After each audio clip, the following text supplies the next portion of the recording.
In a normal run of Jak And Daxter, there are a total of 101 power cells up for grabs. If you can collect all of them, you can unlock the secret ending.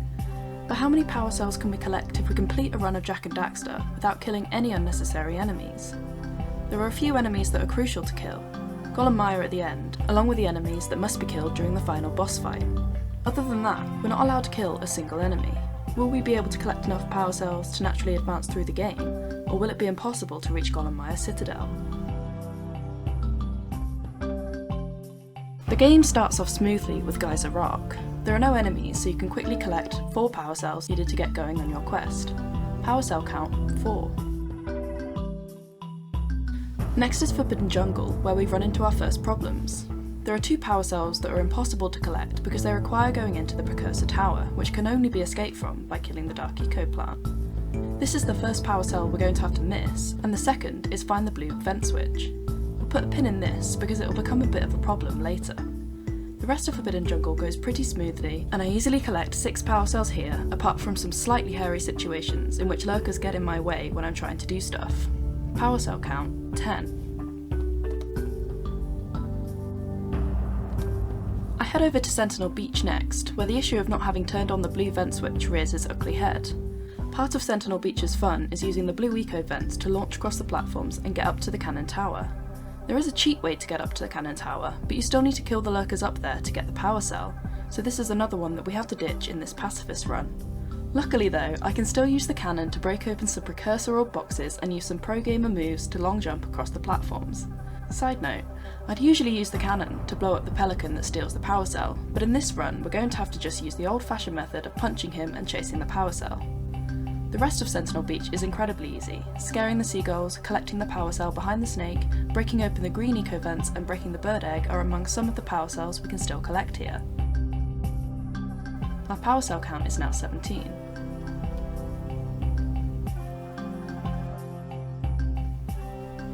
Heading over to Misty Island, this is where the run gets a bit trickier. There are 2 power cells that are impossible to collect. First, stop the cannon, which is essentially the same as on Sentinel Beach. You have to kill the lurkers to get the power cell. The second is destroy the balloon lurkers, which requires killing these flying lurkers with the zoomer. There's a third power cell, return to the Dark Eco pool, which usually requires you to have to kill a whole ambush of lurkers to access it. Using speedrunning techniques though, we can avoid the entire ambush sequence, save the game and reload away from the basin. The total amount of power cells we can therefore collect in Misty Island is 5, which brings our power cell count to 22. In Snoval Village, I was able to collect all power cells, most of them involved giving precursor orbs to the villagers as well as the Scoutfly power cell. This brought the power cell count to 28. So we definitely had enough power cells to power the heat shield on the zoomer, meaning we could move on to Hub 2 in the game. Fire Canyon was a little bit more difficult due to not having opened the blue eco vents, but I still easily managed to get through. When we arrive at Rock Village, and having collected all the power cells available in Fire Canyon, our power cell count is 30. We collect all 6 power cells in Rock Village as they are mostly precursor orb cells, as well as the Scoutflies. This brings the total power cell count to 36. In Lost Precursor City, I was surprised to find that I was able to collect every power cell, as well as a good amount of precursor orbs that would come in handy later. I didn't really run into any problems, and I collect 8 of the power cells here. This brings the power cell count to 44. In Precursor Basin, the only power cell that I wasn't able to collect was the one you get for catching the flying lurkers.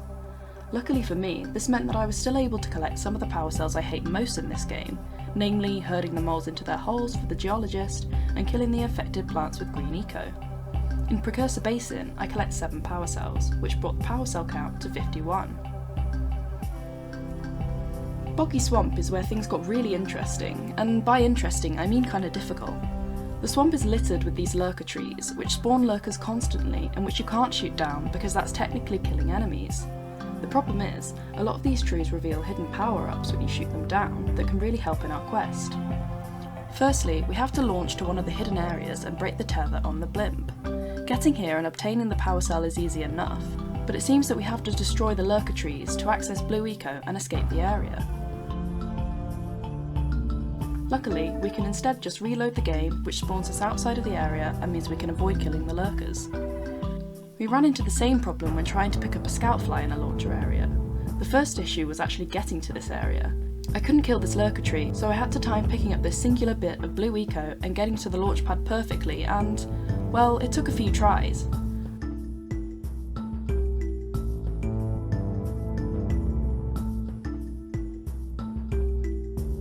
Once in there, I made sure this was the last scout fly I was picking up, so that I could pick up the power cell and then reload the game to ensure I didn't have to kill any of the lurkers when leaving the area.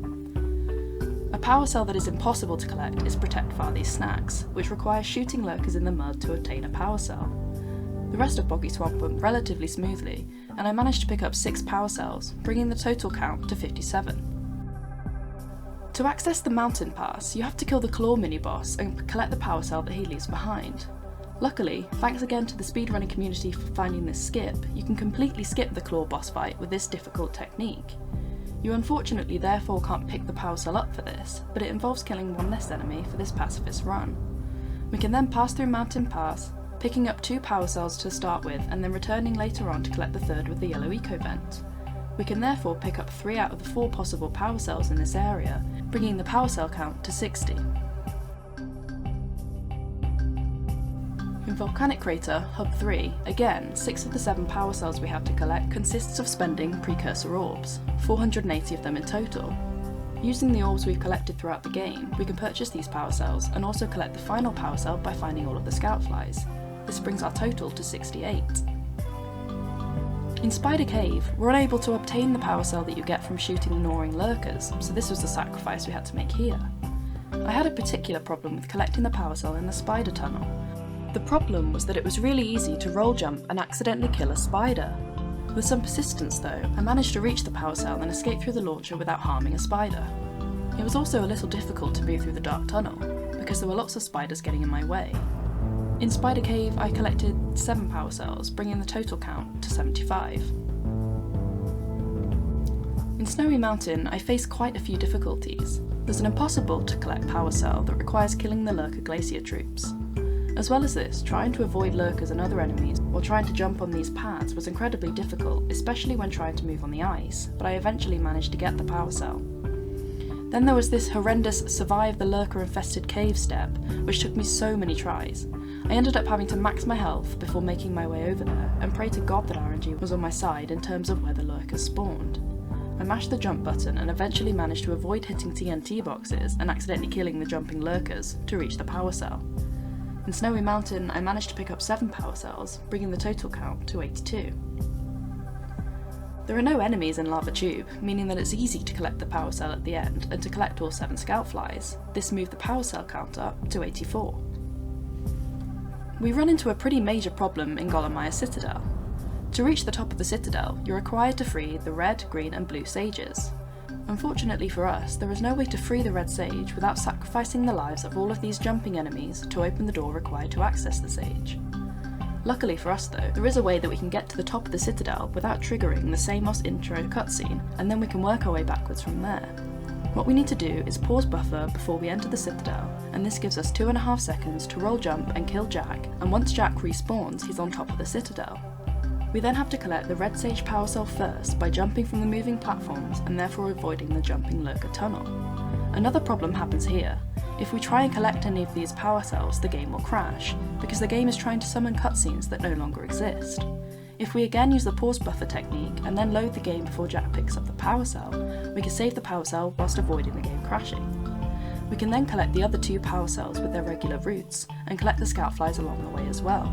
This means that we collect all 5 power cells in Amaya Citadel. And that's actually it for the power cell collecting in the game. As I mentioned before, we have to kill a few enemies during the final boss fight, as well as Amaya themselves, by sinking the Precursor robot into the dark eco pool. On this pacifist run, I was able to collect 89 power cells without killing any enemies. I was actually surprised at how many I was able to collect. There were certainly some tricky ones, but mostly this run went quite well. If you enjoyed this video, please consider giving it a thumbs up and subscribing for future gaming content. Thanks for watching.